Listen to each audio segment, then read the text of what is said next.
The 12th CII Big Picture Summit is on, and we witnessed the versatile actor Rajkumar Rao at the summit sharing his views on the same. Hear Rajkumar out as he speaks his heart to us. And if you haven't as yet subscribed to Bollywood Royal, do so now for more updates on the upcoming CII Big Picture Summit. No, actually, it doesn't make a difference. As an actor, like I'm sure in writing, it does make a difference when you're writing for a series. But as an actor, the process remains the same. I still have to just live the part truthfully. The only thing I would say is, if you're doing a series, then you can take those long pauses and be there. But in films, you have to be slightly maintain that pace if it's that kind of a film. Like in Breaking Bad, of course, the whole episode is about him getting rid of that housefly. So you can't do that in films. You can do that in series. That's the only difference. Apart from that, I think the process remains the same. Your sincerity, honesty towards the character remains the same. So for me, I never act thinking like, what's the medium that I'm acting for. Monica, My Darling could have been a theatrical, and it would still have been the same film. Nothing would have changed. But do you, like when you read a script, do you feel that it's, on streaming you have to push the bar, you have to reinvent yourself more, or you get the opportunity to try roles that probably you may not get? No, in my case, I've been very lucky that I've been trying to reinvent since my first film. It's not because of the streaming. In theatrical films also I do that, and that's what keeps me going. And of course, in series you can, or in films, original films, you can take that risk slightly way more than the theatrical, as you said. That series gives you that opportunity, that chance to explore the character way more, way deeper than theatrical films. So yeah, when it comes to streamings, yeah, you can take that chance, take that part that, maybe I can try this, maybe I can run for maybe half a minute and not think about it, but it's going to be a very long shot. So I think that helps. That's the only difference I would say. That's the difference between streaming and theatrical. But apart from that, the process is the same for an actor. The little anecdote that I wanted to share actually to your point, Sudhir, was that we were doing a session with director Huang, who's made Squid Game, and I asked him a question that did he think of it differently when he was writing for Netflix? Like, did he approach Squid Game a little differently? Because he had brought it as a film script and he made it into a series. So he said something which was very interesting, which was that he maintained the purity of the idea because he had to. That was his idea, that was what he wanted to make, but he saw the potential in what a global, and I want to just say, he was not saying global from like a global perspective. He didn't know how big the show would become, but he knew that Netflix as a service would take his story to as many audiences that it could possibly reach. He didn't know whether it would do well, not well.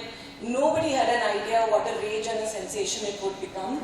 But he said that he saw potential in that how could he do the same story in a way that it could find its biggest audience by not making it complex and actually putting themes which were so universal that they would move audiences beyond his own country. So I found that very interesting actually.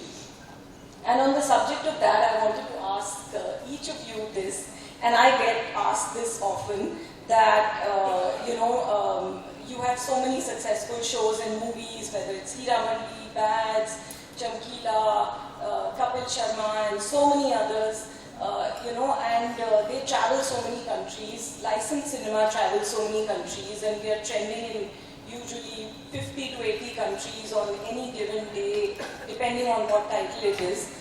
But when will India have its Squid Game moment, the global moment? So, Sudhir, to you as a creator, do you think, what is that story from India that can actually become a global moment? I think we are ready as a platform to enable stories to go there, but as a creator, do you think we have those stories culturally? Do you think we need it? How do you feel about it? Yes, I think a story like that is around the corner.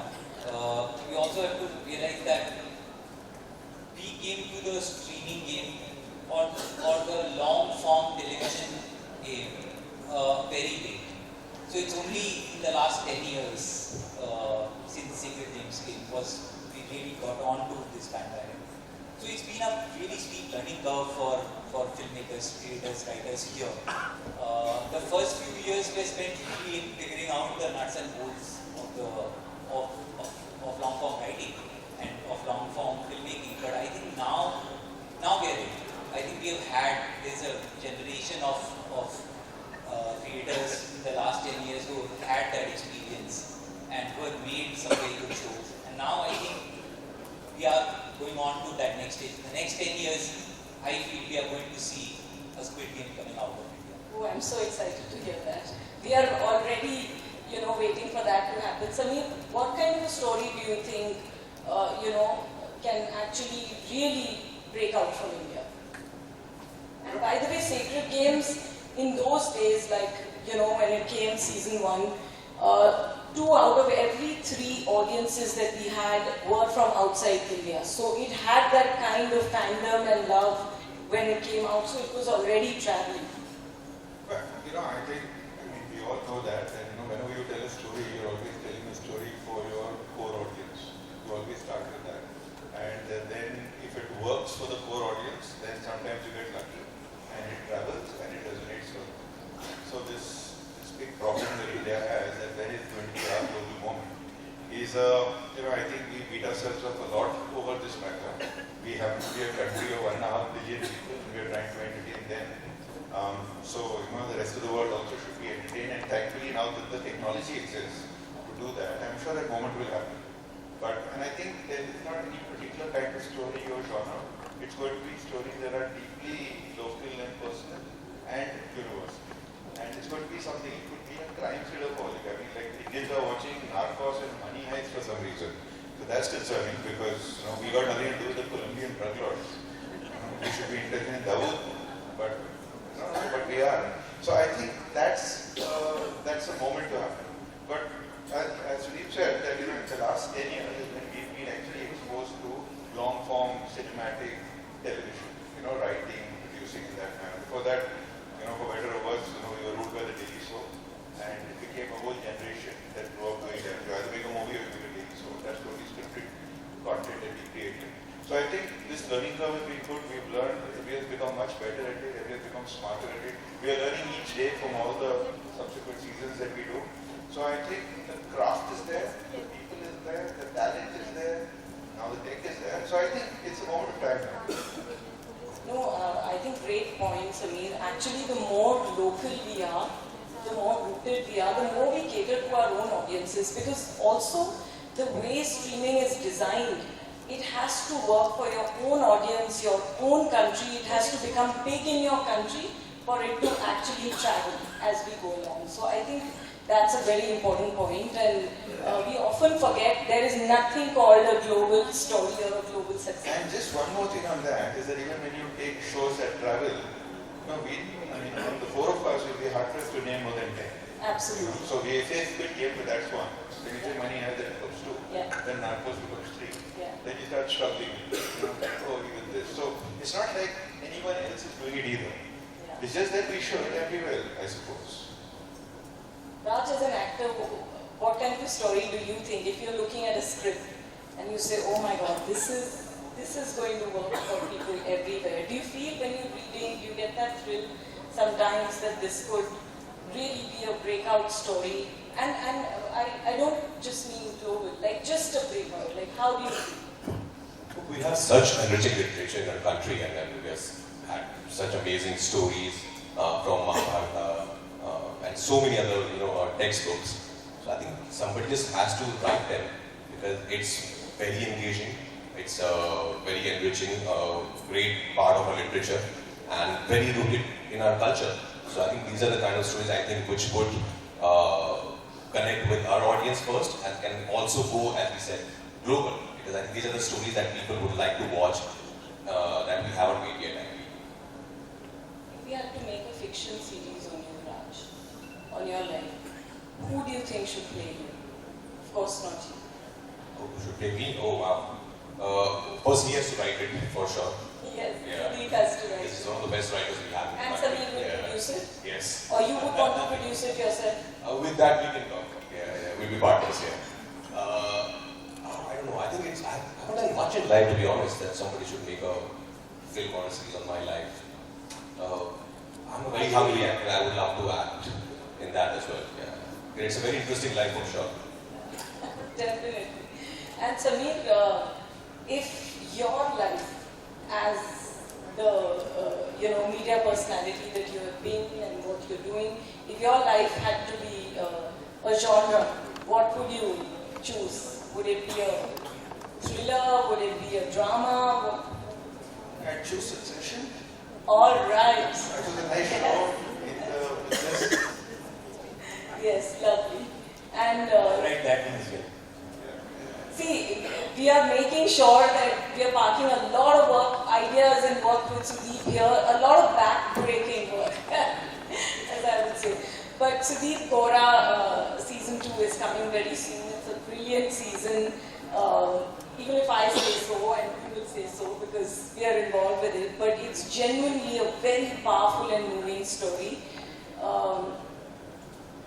How did you, I mean, I know we can't talk about the topic, but, and you have been telling stories that are very deeply moving, but as a creator, do you sometimes feel that I want to shake this off and do something completely different? Feel free to shed some light on new things you're doing. Yes, you do. You know, once in a while you feel that I was at that moment, and hence the next one that we are doing together. It's a big change. It's not dark. It's not a thriller. It's a comedy. The new show that we are doing. Not Gora 2. The other one. Not Gora 2. The other one. Gora 2 it is dark and it is thrilling. Yes, it's dark and thrilling. But do you think as a writer, as a storyteller, like when you do such dark and moving stuff, gritty, is it that easy to switch to a lighter genre? Like, is it that possible? Like, how do you reinvent yourself? I don't think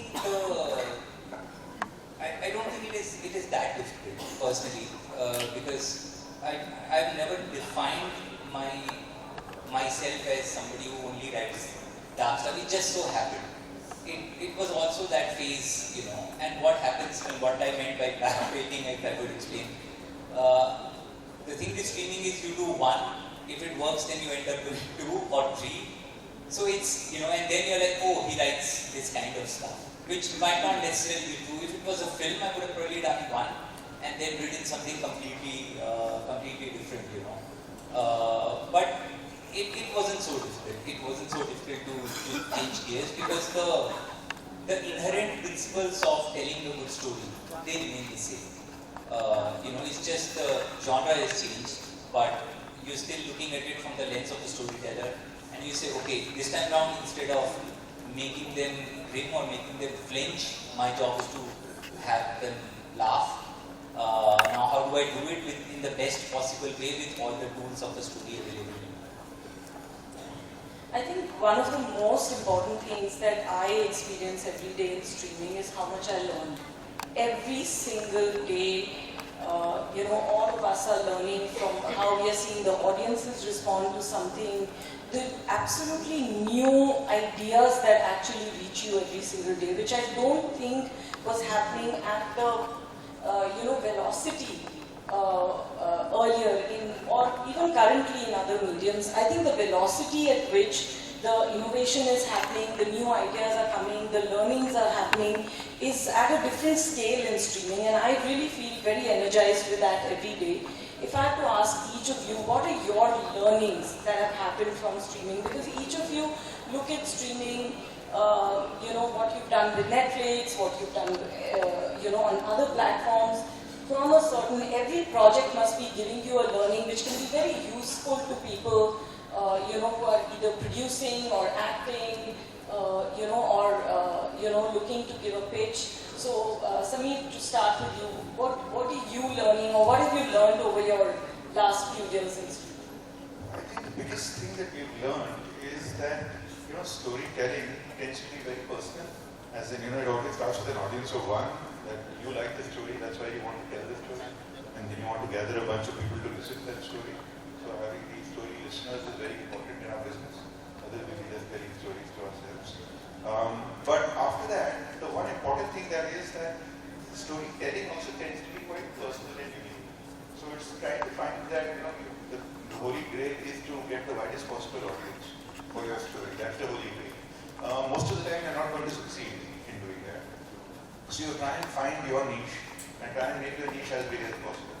So that, at least that can be done. Which is why we have genres and we have, this is a thriller and this is a slow burn and all of that. And then as we are learning to do this, we've learned how to write better. We learn a lot more jargon from other platforms. We learn about propulsive pacing. We know about drop-off rates, completion rates. And these are all important things. It's important thing because then at least you're creating this kind of content, you're creating it for this kind of an audience. This is what your audience expects. It's like how movies go. In the movie you have to start the middle and the end. And then you have this set of songs and this and that. And then you have a pre-climax song, then the climax and then go home to the moral of the story. But there was a system of doing these things. And I think streaming has taught us a lot of that. When you watch all the international shows, there's lots to learn. How to tell these stories, how to tell them better. I think we are making Gandhi now. So Gandhi is an equal part, deeply personal story for India and England. But we are trying to get best practices from everywhere. Anything that we've seen in the last 10 years is being applied in doing that. So I think there's lots to learn. I think that the good thing about technology and the connectivity now is that we also get to interact with a lot of international talent. And so if you talk to international talent, when you speak to writers who brought, editors who brought what they're doing, it's just good learning.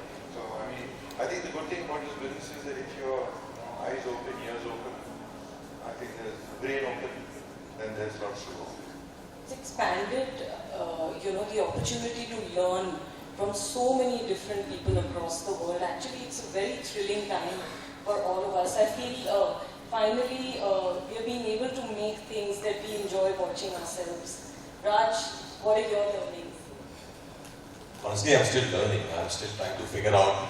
It's actually like theaters. Sometimes a very average, below average film works very well on streaming platforms, and you wonder, really, this one did so well, and a really good film, and nobody talks about that film, and you're like, what's happening in like theaters? So I don't know. I think there's a lot of algorithm, there's a lot of data and analysis, which I think as creative people we don't understand. Like I'm pretty sure when Kapoor made Godfather or when Manmohan Desai sir made Amar Akbar, they didn't think about the very target audience है इसलिए बनाऊंगा ये state में इतना. They just wanted to tell those stories. So I think if that is something which I'm not saying about learning, but I'm saying that is something which I'm missing. That we have become, I feel, too analytical. Like we are becoming too data-based. And not telling stories which are from the heart, which I think Rishabh Shetty has done wonderfully in Kantara. He didn't think about कि मैं इस audience के लिए बना रहा हूँ. He just told that story with full conviction and made a beautiful film out of it and hit it out of the park. So that is something I as a creative person, as an actor, I miss. I really miss. I miss seeing good actors on screen, be it streaming or theater. And I just feel we listen more to our heart, and our storytelling is more from the heart than anything else. No, I agree with you. The biggest algorithm, though, is word of mouth. Anything which is appreciated by audiences has a tremendous word of mouth, and actually that's what makes it work on streaming. It's not any no one can force you to watch something in the comfort of your home or on your phone. It's your time, it's very precious. You will watch when you have validation.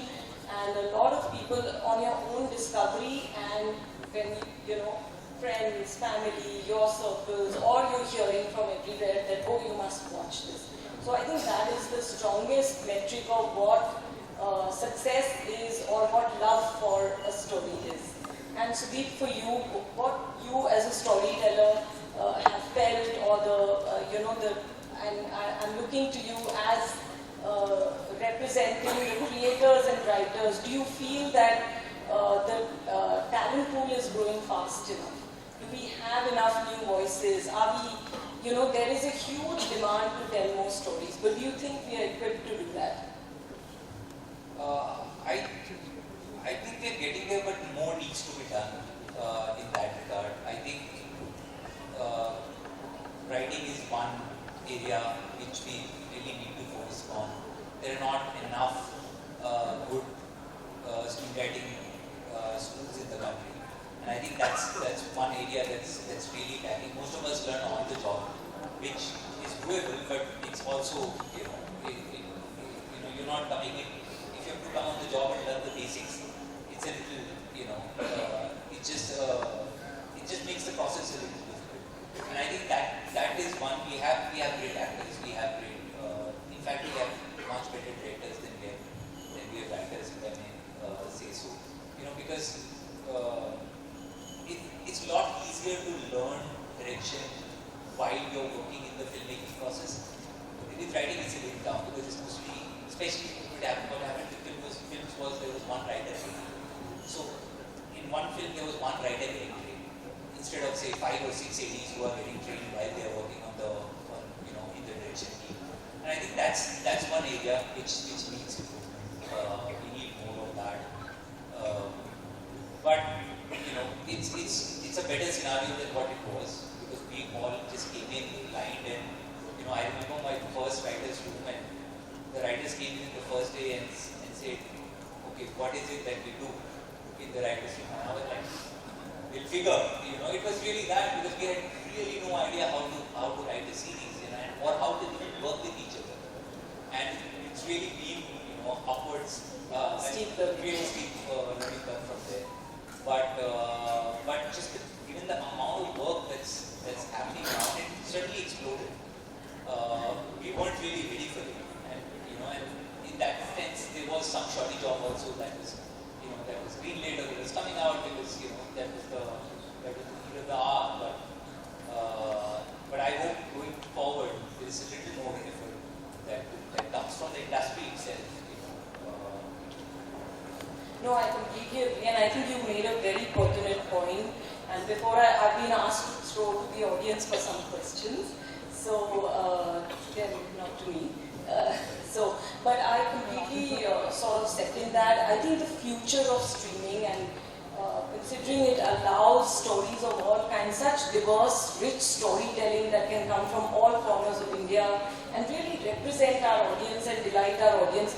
I think the one thing that really can be transformative, can give us the global moment and can give us stories from the heart and really make this medium reach its full potential is writing. So as an industry, if we nurture more writers, if we mentor, if we have programs, and as Netflix we really try to do, we are doing a lot of workshops, but I think it will take a village to really come together because there is so much potential of streaming and where our stories could go. And if we could get more writers and more amazing writing and talent pools opening up, I think that would be great. So any questions from the audience? Oh, we don't, I thought there was time. Oh, so sorry. I'm so sorry. Okay. Yeah.